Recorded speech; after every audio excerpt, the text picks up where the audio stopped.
కాలేజీని పంపే ధైర్యం ఎవడి వల్ల కాదు. ఎందుకంటే ఈ కాలేజీని సింగిల్ పంపుతూ పంపేయగలను.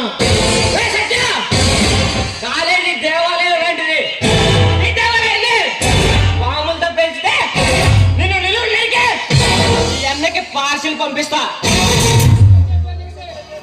ఈ సత్యమే చెప్తే రేపటి నుండి కడా పైన వరకు ఈ పవన్ పేరు చెప్తే పాపి కొండల నుండి పాప రాసిన వరకు 7 గుండెలు గుండెలు పుడుతుంది.